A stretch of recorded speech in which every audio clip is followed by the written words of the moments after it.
और चले खबरों में बढ़ गया आगे। जौनपुर पहुंचे सपा के राष्ट्रीय महासचिव स्वामी प्रसाद मौर्य ने ग्लोबल इन्वेस्टर समिट पर निशाना साधा है। उन्होंने कहा कि जिस तरह से ईस्ट इंडिया कंपनी ने यहां आकर व्यवसाय किया है, उसी तरह से बाहर की कंपनियां यहां पर आ रही हैं। उन्होंने कहा कि सरकारी विभागों का निजीकरण होने से युवाओं को नौकरियां मिलनी बंद हो जाएंगी, क्योंकि जब सरकारी विभाग निजी हो जाएंगे तो नौकरी मिलने का सवाल ही नहीं उठता। रामचरितमानस को दिए गए अपने बयान पर उन्होंने कहा कि कुछ धर्म के ठेकेदार धर्म के नाम पर महिलाओं और दलितों का शोषण करते हैं। धर्म की इस ठेकेदारी को बंद करने के लिए आवाज उठा रहा हूं।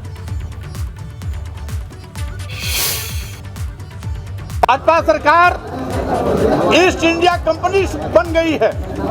जैसे ईस्ट इंडिया कंपनी पूरे देश को लूटकर इंग्लैंड पैसा ले जाती थी, वैसे ही ये भाजपा सरकार पूरे देश को लूटकर अपने चहेते उद्योगपति अदानी और अंबानी की तिजोरी भर रही है।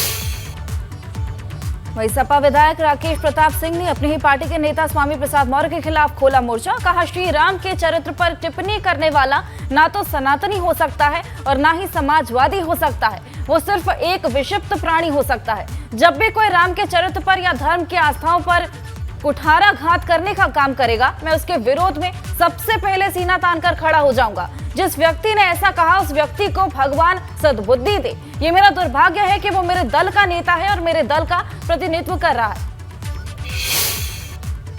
जब उस नेता के मुंह से निकली बात मेरे हृदय को कचोटने लगी, मुझे पीड़ा देने लगी, तो सबसे पहले उत्तर प्रदेश में खड़े होकर मैंने मीडिया के माध्यम से ये कहने का साहस जुटाया कि राजनीति रहे ना रहे, विधायक रहूं ना रहूं, आगे टिकट रहे ना रहे, लेकिन धर्म को बचाने के लिए और धर्म के साथ खड़े करने के लिए आपका भाई, आपका बेटा, आपका सेवक खड़ा रहेगा। और मैंने सबसे पहले कहा कि जो इस तरह की बात कर रहे हैं, ना तो सनातनी हो सकते हैं, ना समाजवादी हो सकता है तो सिर्फ एक विक्षिप्त प्राणी हो सकता है, जो केवल विक्षिप्त प्राणी हो सकता है।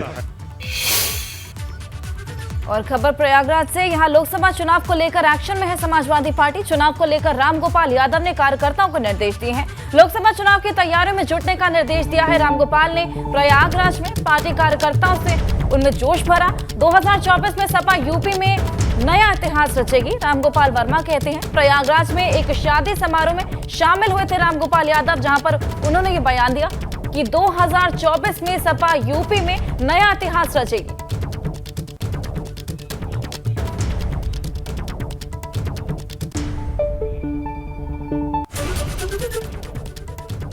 तो रामगोपाल यादव एक शादी में शिरकत करने गए थे, जहां पर पार्टी कार्यकर्ताओं में उन्होंने जोश भरा है। 2024 में सपा यूपी में नया इतिहास रचेगी।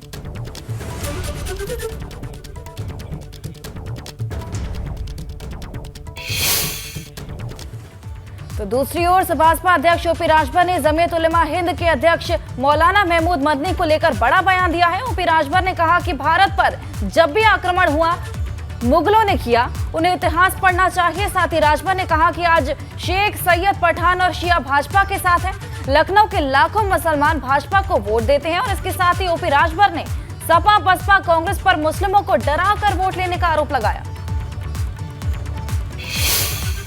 ये इतिहास गवाह है कि जब जब भारत पे आक्रमण हुआ, तब यहाँ मुगलों द्वारा आक्रमण हुआ, चाहे अकबर के समय हुआ, चाहे जब भी लोग यहाँ आक्रमण ही किए तो बाहर से ही ये लोग आए। इस्लाम में कोई जाति नहीं थी, लेकिन जुल्हा दुनिया अंसारी शेख सैयद पठान कैसे हुआ, जुल्हा दुनिया साईं दर्जी फकीर कैसे हुआ, ये यहीं के लोग परिवर्तित हुए हैं, वहाँ जा कर के तो जाति बनी है। ये उनको पढ़ना चाहिए बयान देने से पहले।